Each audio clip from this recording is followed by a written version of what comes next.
Risi bisi. Or throw a little elision in your pronunciation and it's risi bisi. Adorable name for a great rice and beans dish from Venice. Peas are beans, so it's Venetian rice and beans. My version does some things according to tradition, but I've got a few tricks of my own.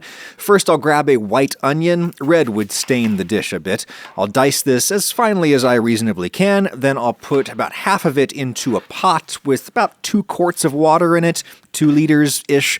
I'm going to bring that to a boil, throw in a couple big pinches of salt, and just let it go for a bit.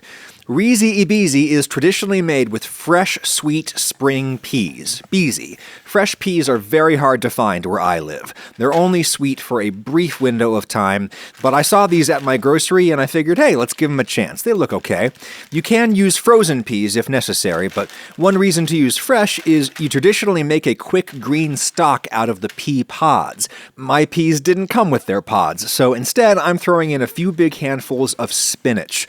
Traditionally, they might boil the pods in light chicken stock. I'm keeping it veggie today, hence the onion I've got going in there to compensate. I'll just bring that spinach up to a boil real quick. It'll cook almost instantly. I'll turn the heat off and then puree this up. I can't get the same flavor you'd get from pea pods, but at least I can get some crazy intense green color.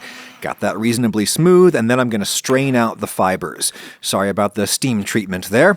Press on the solids, squeeze out all you can, and done. Taste that. It's a pretty tasty, quick vegetable stock. Okay, big pan on the heat, a little oil or butter. The traditional recipes usually call for some diced pancetta at this stage. I'm skipping the meat today. In goes the other half of the onion. Gentle heat. We don't want to brown anything. Just give the onion a little head start. When I see it softening, I'll dump in 2 cups, maybe 450 grams of any short grain rice suitable for risotto, even though this is not quite a risotto. Lots of risi bisi recipes tell you to put in the peas first and some stock, and then put in the rice. I think that's because in Venice they generally use violone nano rice, which cooks pretty quickly, so they need to give the raw peas a head start. I can only get arborio rice where I am. It cooks a little slower, so rice first.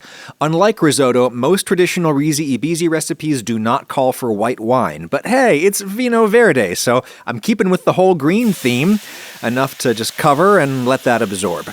Now's a good time for the fresh peas. I've got 12 ounces, 340 grams, and then I'll get everything covered with my green stock. Stir and simmer. Over here I get a big handful of parsley that I'll spike with a little fresh mint, chop very fine. This is not traditional, but I'm making a little pesto-type condiment thingy for garnish. The mint will make it as vernal and fresh as my daily multivitamin from Ritual, the sponsor of this video. One thing I hate about vitamins is how gross they can taste, especially if they have omega-3 oil in them. They can taste fishy. Ritual is vegan, so they get their omega-3 from algae, not fish. The capsule tastes super fresh, and I get no weird aftertaste or upset stomach. These are delayed release capsules made to dissolve in less sensitive areas of the gut. I appreciate Ritual's transparency. They tell you where all the ingredients come from and why they include certain micronutrients and not others. I'm not a nursing mom, so I probably don't need to supplement vitamin C. It's not in the Essential for Men that I take. I appreciate how the mailers are made from recycled newsprint and plant fibers. The bottles use 100% recycled materials. Ritual also has new synbiotics and protein supplements. Everything is vegan, allergen-free, gluten-free, all that. Fill in gaps you may have in your diet. Ritual is offering 20% off your first month with my link and code in the description. Ritual.com/Adam20. Use code Adam20 at checkout to save 20%. Thank you, Ritual. Looks like we've soaked up our first dose of green stock. I'll pour in just enough to cover and repeat the whole process. You really don't have to add the stock little by little and stir constantly, but I tend to be conservative with the stock toward the end, simply because I don't know how much liquid this rice is actually going to absorb, and I don't want to flood it.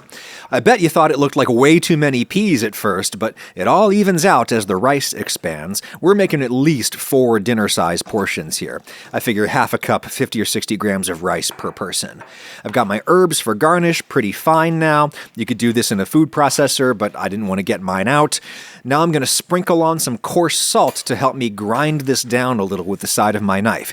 You could do this in a mortar and pestle, but I don't want to get mine out. The cutting board is already dirty. Grinding really helps draw out the green color, which is what I want. I'll gather that up and throw it into a little cup or something, and then mix in enough olive oil to get me a thick sauce. Again, this is not traditional. It's just a garnish that tastes really good, and it assures that my plates will have fresh green color, even if my peas end up coming out kind of army green in the end. They are not particularly fresh. All right, my rice has been in for 15 minutes. It's looking close to done. This is the point where you'd want to stir in frozen peas if you're using frozen. Frozen peas have already been cooked. They'll thaw almost instantly in the heat of the rice. I'll grab a few grains and taste them. They feel just a little crunchy, which means it's time to stop. The whole point of risotto technique is to get creamy rice that has a slight tooth to it. It'll soften a lot more by the time you actually eat, so stop cooking before it's done. Traditionally, we'd finish this with some butter and cheese, and yeah, I'm gonna use that whole piece. There's a lot of portions here.